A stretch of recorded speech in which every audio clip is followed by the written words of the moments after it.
Thank you so much, and good afternoon. My name is Collin Whitfield, and I am the Director of Music and Arts here at First Presbyterian Church of Flint. I'm joined by my wife, Erin Whitfield, and we are overjoyed to be sharing with you a program that celebrates the beauty of German and French Romantic music. By Romantic music, I mean, of course, that period in the 19th century in art, literature, and music that saw the rise of personal artistic expression becoming the new driving force in creative work. No longer was art being held captive by the strictures of the classical period with its predictable patterns and tonal structures, but emotion, all of the joys and sorrows and tribulations of the human experience, became the constant source of inspiration for 19th century composers. And what better way to start, I thought, than with the music you just heard, Schubert's Impromptu in G-flat, one of the most famous pieces in the piano repertoire. And it just sings. All of the music that you'll hear today, whether sung by Erin or on the piano or the organ, all of this music has a lovely singing quality with hummable melodies and enormous depth of expression. I want to take a moment to thank Reverend Dr. Joseph Novak, our senior pastor, and Reverend Dr. Paul Iterock, our associate pastor, for their constant support and encouragement of the music and arts ministries here at First Pres.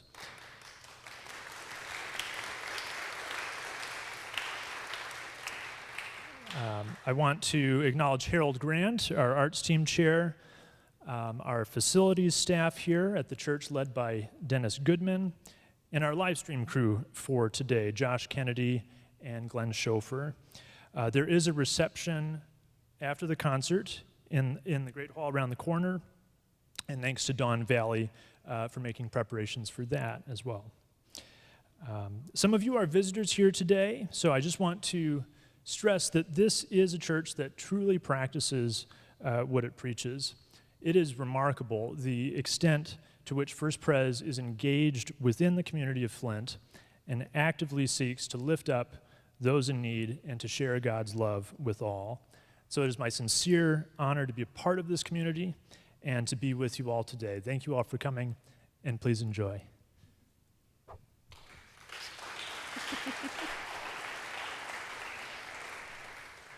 So in planning a recital revolving around romantic music, I, of course, had to include Robert Schumann's Widmung. It's one I've known since I was probably 12 or 13, and it's one that I pretty much make all of my voice students learn when it's time. And yes, it's been with me forever and is such a passionate love song, really. Robert Schumann composed it as a part of a wedding gift to his bride, Clara, in 1840. And it's interesting in researching about this piece that, so Clara's father did not really want them to get married, and they actually had to sue for the right to do that, essentially. And so when they finally were able to, he gave her this book of 26 songs. This is the very first within that, and you can hear some of the tumult of their relationship as they finally got to their wedding. And you hear it in the sort of complex chords and harmonies throughout, the sort of rushed arpeggios, and also in the middle section there's a 3-against-2, and I think that sort of explains again some of that strife they had to deal with. But the text is so lovely and so adoring, so please enjoy Widmung.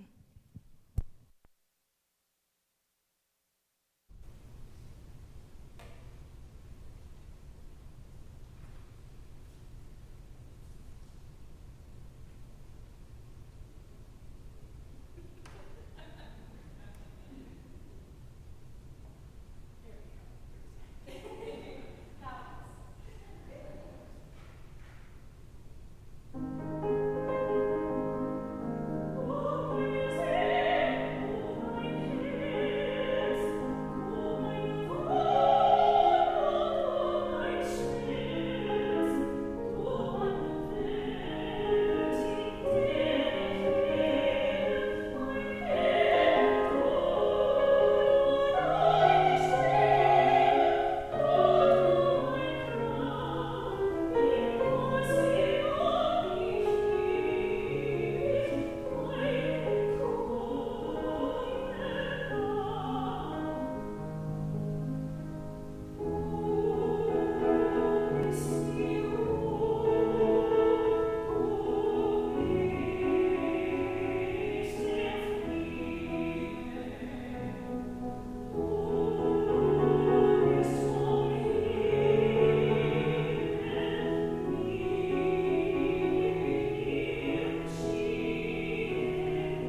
For today's program, here we are.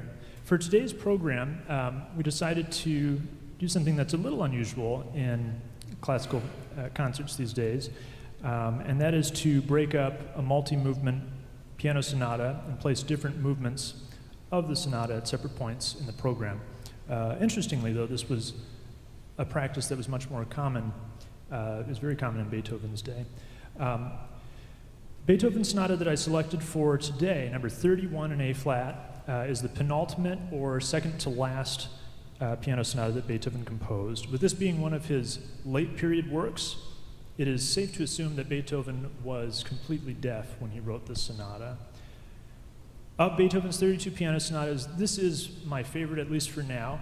In my opinion, I think it is very underperformed. Most people think of his Moonlight Sonata, right, or his Pathétique or the Passionata. But this sonata, to me, I think goes further than all of them. I'll explain more later on in the program, but for now, the first movement. And this first movement is fairly straightforward in its structure, but it is absolutely beautiful, and it sings, I think, perhaps more melodically than many of us are maybe used to hearing Beethoven sing.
We decided to be a little bit sneaky with this program in the advertising, and when we said Schumann, we mainly meant Clara Schumann. And naturally you see that name and you think Robert Schumann, but and originally actually I had wanted or intended to prepare for this recital Robert Schumann's Frauenliebe und Leben, which is a goal of mine to do someday, A Woman's Life and Love, is a song cycle he wrote roughly around the same time as Widmung. But then Collin discovered Clara Schumann's Sechs Lieder and insisted that I look at it, and okay, well, he was right. The pieces really just moved me, and I will still someday do Frauenliebe und Leben, so mark your calendars for someday. But it ended up being wonderful to discover almost a sort of dialogue in the relationship between Widmung and some of these pieces that Clara had set, and just reflects the closeness of their relationship. And it was written, the Sechs Lieder were written early on in their marriage as well, in 1843, and it just struck me as I really dug into the poetry and its relationship with the music that tragedy really hadn't hit their lives at this time. Robert died tragically maybe 14 or 15 years into their marriage from mental and physical health issues. And as I was working through the music, kind of knowing that in the back of my head, piece number 5, which the title escapes me, but you have it, I had a little bit of trouble connecting with it first, and then we were here rehearsing last week, I think, and suddenly it dawned on me that it's speaking about, I see the light in your eyes and the roses in your cheeks, and then I see them fade, but they're there still with me, and even when they're faded and no more, I will have them.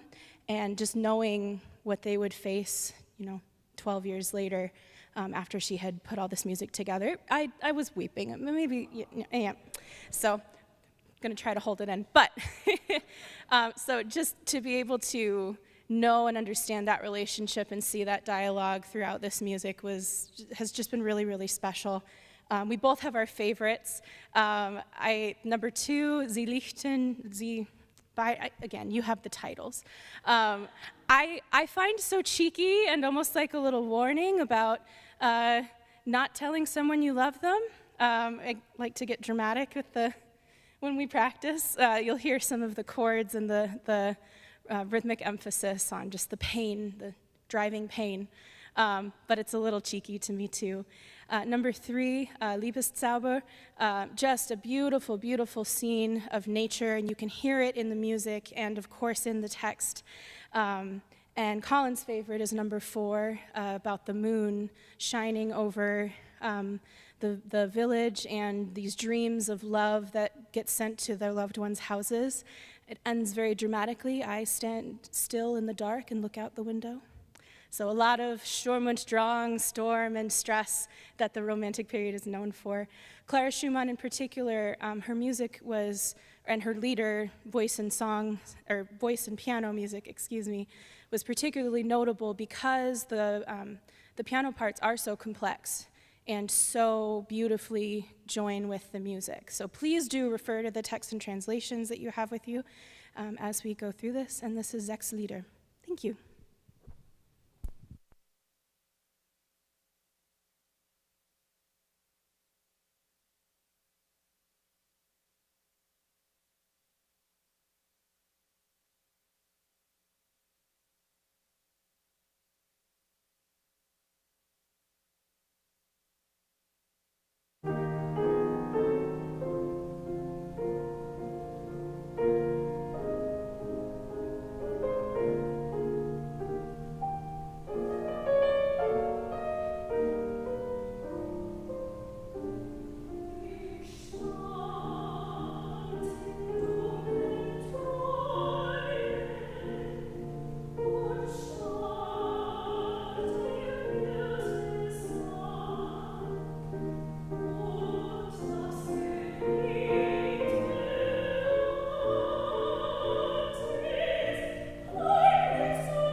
Thank you so much. Now we return back to Beethoven, and you're about to hear the second and third movements back to back. The one leads directly into the other. The second movement is a scherzo and trio, very playful and virtuosic. And this movement really is the comic relief of the sonata. It sits in the middle between the more heavier, more contemplative movements. And the final movement is by far the most complex and important of the three in this sonata. If you take this last movement away, you're left with just a great and beautiful piece of music, but it's really this last movement that edges out the competition with Beethoven's other sonatas in my mind. And like so much of his late period music, this sonata sounds much more like an improvisation, like he's just coming up with the notes off the top of his head. He alternates between arioso sections, which sound very much as if they were intended for the human voice, and fugal sections. And a fugue, of course, is one of the most complex forms in music, one that tests the compositional dexterity of the composer. But here Beethoven is not just showing off his technique. This fugue does something I think that no fugue in Bach or Handel had done. With Beethoven, the fugue gets completely wrapped up in the emotional drama and arc of the piece, and there's a sense, like in so much of Beethoven's music, of triumph over adversity. Remember, he was completely deaf when he wrote this sonata. There's also something deeply spiritual and religious about this movement, the finale movement. Towards the end, it almost sounds like the despair is about to overpower him, when suddenly Beethoven resolves to a major chord, and what you'll hear is the same chord repeated over and over, getting louder and louder. It almost sounds like a bell tolling, until suddenly the melody ascends gently, almost suggesting a resurrection of new life. And he reaches the top note and then begins playing the same fugue theme that you heard earlier, but it's transformed, it's inverted, it's upside down. And that transformation is what signals his final triumph over adversity. The rest of Beethoven Sonata number 31.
So we move into some French repertoire now, and we go to sort of the end of the Romantic period with Fauré next.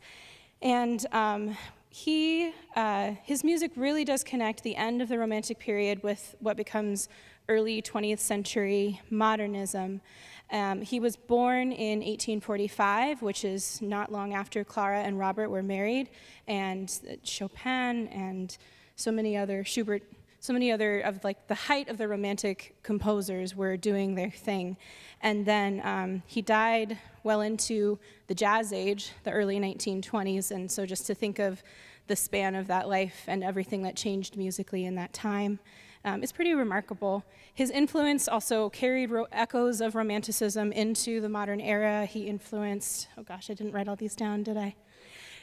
He influenced folks like, I'm blanking, sorry. Okay, we're gonna move on from that. But we're sharing two of Fauré's songs today, or chansons, and they're equally passionate, though they differ in tone. The first we are sharing is Chanson d'amour, and it takes on a light and slightly breathless quality with a strumming-like accompaniment, and it repeatedly declares love for everything about the subject. And then similar in subject matter, perhaps, but much more dramatic, A Présent Rêve is a very well-known piece of vocal music, pretty standard to learn again, and it's based on a translation from an Italian poem.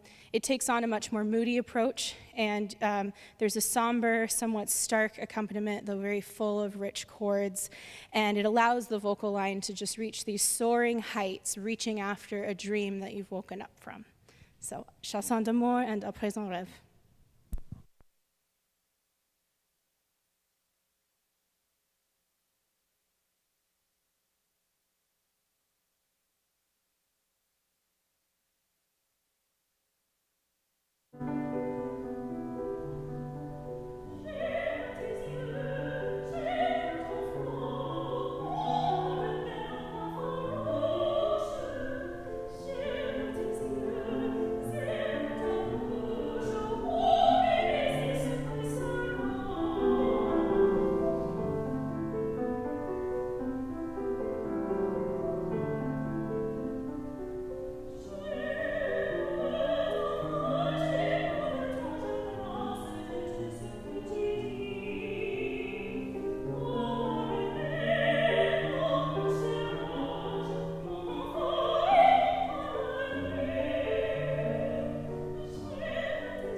Well, I wanted to be sure to include some music for organ today, since we're blessed here at First Pres with a spectacular pipe organ.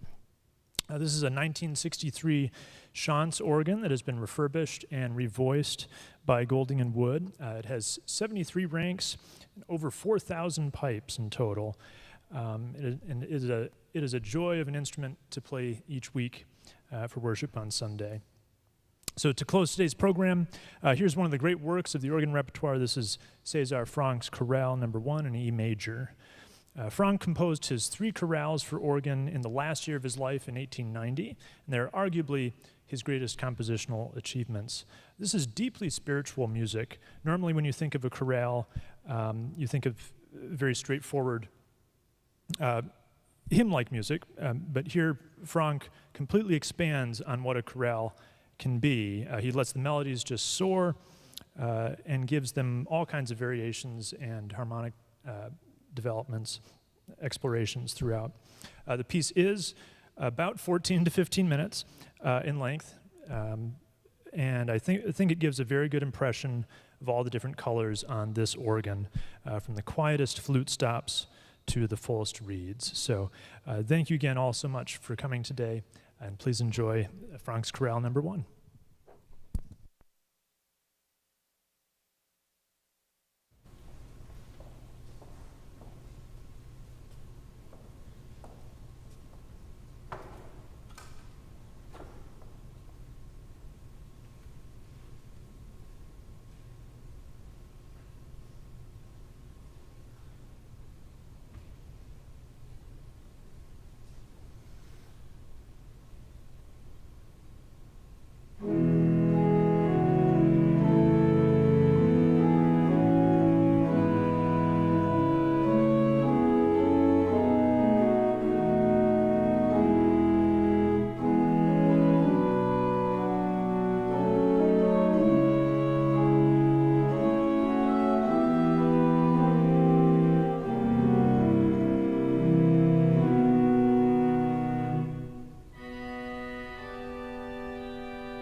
case we had something in the book.